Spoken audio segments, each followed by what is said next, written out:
Assalamualaikum warahmatullahi wabarakatuh.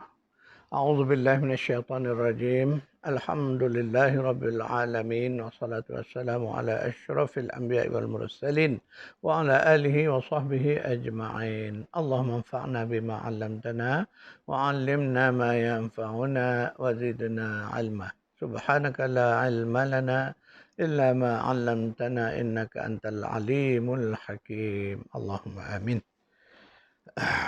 Alhamdulillah, syukran lillah. Kita diizinkan dapat bersama-sama bagi meneruskan kuliah tadabbur. Siri tadabbur surah Al-Mulk, surah 67 berdasarkan kepada buku Kerajaan Allah.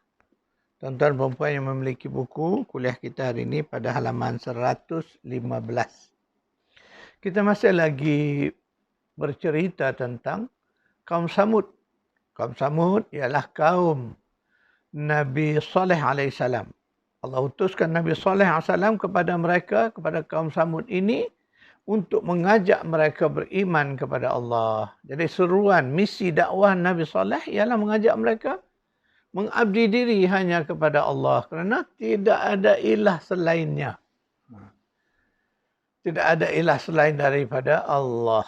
Itulah ajarannya, bahawa mereka nak mengajak mereka kepada ajaran tauhid, meninggalkan amalan syirik mereka, meninggalkan kejahatan mereka, meninggalkan segala keburukan akhlak dan cara hidup yang tidak sesuai dengan kehidupan Islam.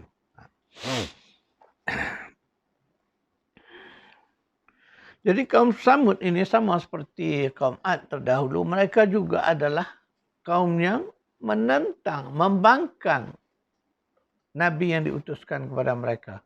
Jadi Allah utuskan Nabi Saleh kepada mereka, mereka tentang Nabi Saleh. A'udzubillahi minasyaitonirrajim. Qalu innama anta minal musahharin. ما أنت إلا بشر مثلنا فأت بآية إن كنت من الصادقين قال هذه ناقة لها شرب ولكم شرب يوم معلوم ولا تمسوها بسوء فيأخذكم عذاب يوم عظيم. Mereka berkata, sesungguhnya kamu adalah seorang daripada orang-orang yang kena sihir. Kamu itu tidak lain melainkan seorang manusia seperti kami. Maka datangkan suatu mukjizat jika kamu termasuk orang-orang yang benar. Nabi Saleh menjawab, ini seekor unta betina yang mempunyai giliran untuk mendapatkan air, dan kamu mempunyai giliran pula di hari yang tertentu.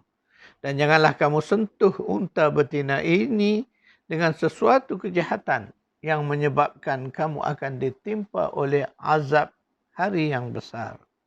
Surah 26, Surah Syu'ara ayat 153 hingga 156. Jadi dari ayat ini jelas Allah menceritakan bagaimana situasi pertentangan antara kaum Nabi Saleh dengan baginda. Segala dakwah Nabi Saleh mereka tentang. Mereka kata Nabi Saleh ni seorang yang kena sihir. Begitulah dahsyatnya keadaan kaum Samud ini. Kemudian mereka minta pula datangkan mukjizat. Maka Allah bagi mereka mukjizat berupa seekor unta betina. Yang mana Nabi Saleh mengingatkan mereka bahawa unta betina ini akan berkongsi tempat minum dengan kaumnya. Jadi ada hari untuk unta ini dan ada hari yang untuk disediakan untuk kaumnya. Dan Nabi Saleh AS mengingatkan mereka, jangan sekali-kali kamu sentuh unta betina ini. Tapi apa yang berlaku? Mereka sengaja melakukan khianat. Akhirnya unta betina ini mereka bunuh. A'udzubillahi minasyaitonirrajim. Inna mursilun naqati fitnatan lahum فارتقبهم واصطبر ونبئهم أن الماء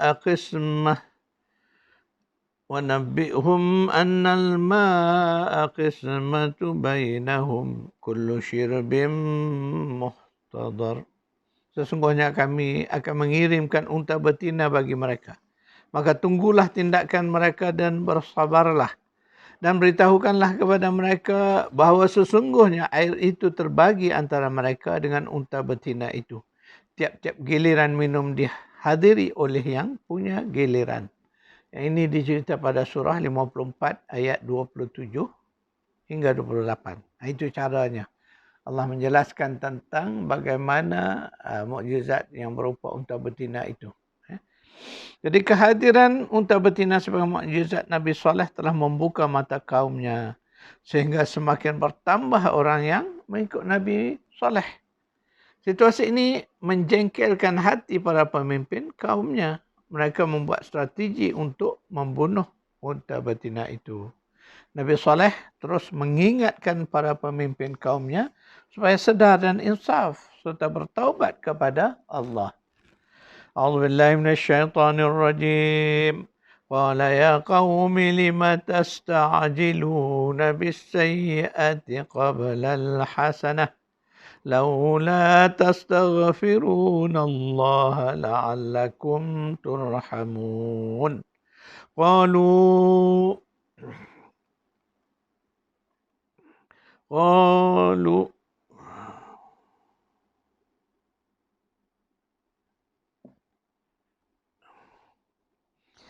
Maka dia berkata, hai kaumku, mengapa kamu minta disegerakan keburukan sebelum kamu minta kebaikan? Hendaklah kamu meminta ampun kepada Allah agar kamu mendapat rahmat-Nya. Mereka, iaitu kaumnya, menjawab, kami mendapat nasib yang malang disebabkan kamu dan orang-orang yang bersertamu. Nabi Saleh menjawab, nasibmu adalah pada sisi Allah. Bukan kami yang menjadi sebab, tetapi kamu yang diuji. Surah 27 ayat 46 hingga 47.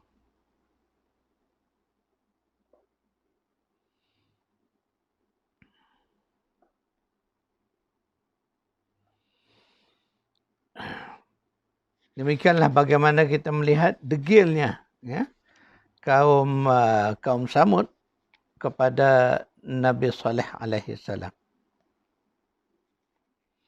Jadi ketika mana mereka diajak beriman, apa jawapan kaum Samud kepada Nabi Saleh alaihi salam? Mereka berkata, qalu tayyarna bika wa bimman ma'aka qala ta'irukum 'indallah.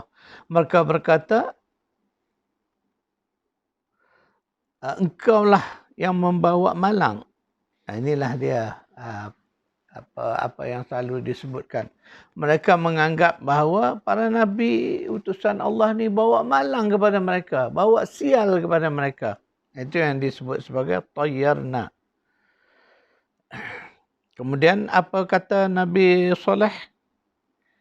Ta'irukum indallah. Kalau andai kamu bernasib malang, ataupun kamu merasa sial, maka perkara yang menyebabkan baik dan malang itu kamu kena ingat, ia adalah di sisi Allah. Dan dialah yang menentukannya, bukannya aku. Jadi begitulah sikap kaum Samud tadi. Mereka menganggap dengan dipanggil sangka buruk kepada Nabi Saleh alaihi salam. Mereka beranggap bahawa Nabi Saleh ini datang membawa malang kepada mereka, membawa sial kepada mereka. Itulah istilah yang disebut tayyar. Jadi tayyar ni ada kaitan sebab lafaz katanya tayrun, asalnya burung. Jadi orang-orang Arab dulu dia percaya kepada pergerakan burung. Ini ada kaitan dengan kepercayaan kepada nasib baik, nasib malang. Jadi itulah kalimah ini diguna pakai sebagai membawa malang tu dia menggunakan perkataan tayyar. Jadi tairun itu asalnya burung. Jadi orang-orang Arab dulu memang dia percaya kepada burung. Pergerakan burung itu menentukan sama ada mereka ini nasibnya baik atau nasibnya malang. Itulah kepercayaan karut. Ya. Jadi ketika mana Allah memberikan unta betina sebagai mukjizat, maka ramailah kaumnya yang beriman kepada Nabi Saleh. Keadaan itu menyebabkan pemimpin kaum Samud ini marah. Ya, tidak senang dengan keadaan itu. Akhirnya mereka buat perancangan untuk membunuh unta tadi. Ya, yang menjadi mukjizat tadi. أعوذ بالله من الشيطان الرجيم فعقروا الناقة وعتوا عن أمر ربهم وقالوا يا صالح ائتنا بما تعدنا إن كنت من المرسلين. Kemudian mereka sembelih unta betina itu dan mereka berlaku angkuh terhadap perintah Allah. Dan mereka berkata, hai Saleh, datangkanlah apa yang kamu ancamkan itu kepada kami. Jika betul kamu termasuk orang-orang yang diutuskan Allah. Itu disebut dalam surah 7 ayat 77. Surah Al-A'raf. Jadi akhirnya Allah menurunkan azabnya kepada kaum Samud. Mereka akhirnya memperolehi apa yang mereka minta. Iaitulah ancaman azab daripada Allah. Tengok lihat bagaimana dahsyatnya kaum Samud. Berani mereka mencabar Nabi Saleh AS supaya datangkan azab. Kerana mereka berkehendak, maka Allah datangkan azab itu. A'udzubillahi minasyaitonirrajim. Wa makaru makaran wa makarna makara wa hum la yash'urun. Fanzur kaifa kana aqibatu makrihim أنا دمرناهم وقومهم أجمعين فتلك بيوتهم خاوية بما ظلموا إن في ذلك لآية لقوم يعلمون ومكروا مكرا dan mereka pun merencana tipu daya. Wa makarna makra dan kami juga merencanakan tipu daya pula. Wahum la yash'urun, sedangkan mereka tidak menyadarinya. Fanzur, maka perhatikanlah bagaimana betapa sesungguhnya akibat tipu daya mereka itu. Bahwasanya kami membinasakan mereka dan kaum mereka semuanya. Maka itulah rumah-rumah mereka dalam keadaan runtuh disebabkan kezaliman mereka. Sesungguhnya pada yang demikian terdapat pelajaran bagi kaum yang mengetahui. Surah 27, surah 6, ayat 50 hingga 52. Jadi Allah menurunkan ancaman sebagaimana telah dijanjikan kepada kaum Samud. Bayangkanlah kalau rumah yang begitu kukuh di dalam batu-batu gunung boleh runtuh, dahsyatlah. Siksaan itu begitu dahsyat. Jadi siksaannya disebut di dalam ayat yang berikut. A'udzubillahi minasyaitonirrajim. Fa'atau an amri rabbihim fa'akhazatuhumus sa'iqah wa hum yanzurun. Maka mereka berlaku angkuh terhadap perintah Tuhannya. Lalu mereka disambar petir sedang mereka melihatnya. Surah 51 ayat 44. وأخذ الذين ظلموا الصيحة فأصبحوا في ديارهم جاثمين. Dan satu suara yang keras mengguntur seperti guruh menimpa orang-orang yang zalim. Surah 11 ayat 67. فَأَمَّا ثَمُودُ فَأُهْلِكُوا بِالطَّاغِيَةِ. Adapun kaum Samud itu mereka telah dibinasakan dengan kejadian yang luar biasa. Surah 69 ayat 5. فَأَخَذَتْهُمُ الرَّجْفَةُ فَأَصْبَحُوا فِي دَارِهِمْ جَاثِمِينَ. Karena itu mereka ditimpa gempa. Maka jadilah mereka mayat-mayat yang bergelimpangan di tempat tinggal mereka. Surah 7 Al-A'raf ayat 78. Demikianlah keadaan siksaan yang menimpa kaum Samud disebut dalam beberapa ayat, 5 ayat tadi. Daripada surah yang berbeza. Pada awalnya Allah sebut mereka disambar petir. Kemudian dalam ayat lain Allah sebut suatu suara yang mengguntur. Mana ibarat suara halilintar, petir, guruh. Yang menjadikan mereka begitu saksa sehingga menyebabkan mereka semua mati.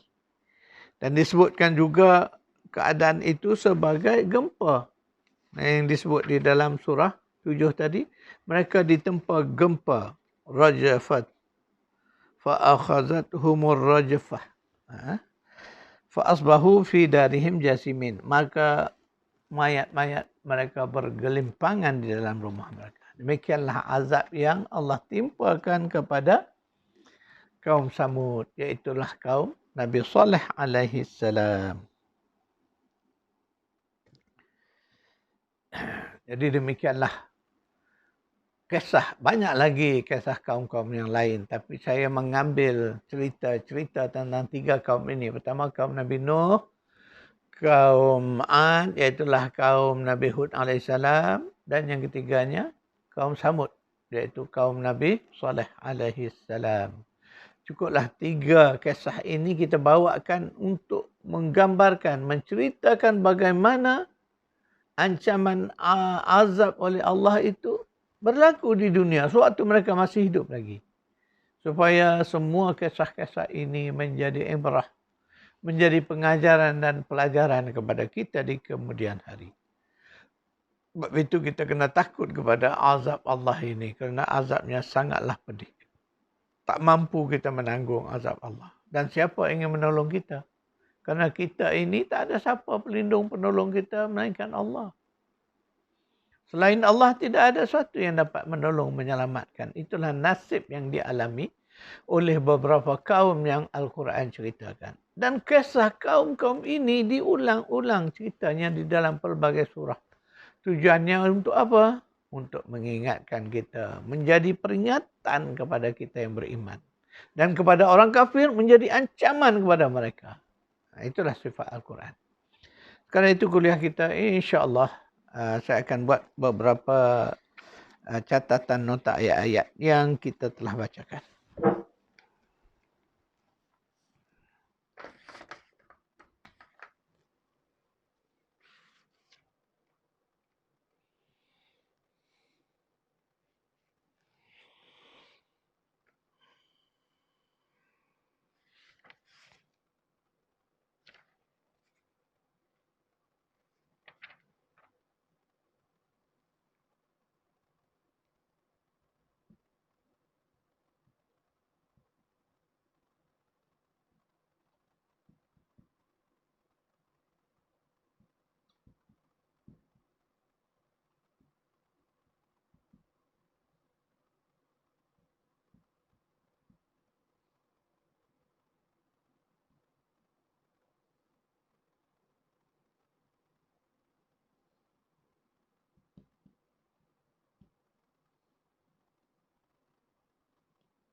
InsyaAllah kita akan bertemu lagi pada kuliah yang akan datang. A'udzubillah minasyaitanirrajim. Allahumma rabbana atina fid dunya hasanah wa fil akhirati hasanah wa qina azabannar. Sallallahu ala Muhammad wa ala ali Muhammad walhamdulillahi rabbil alamin.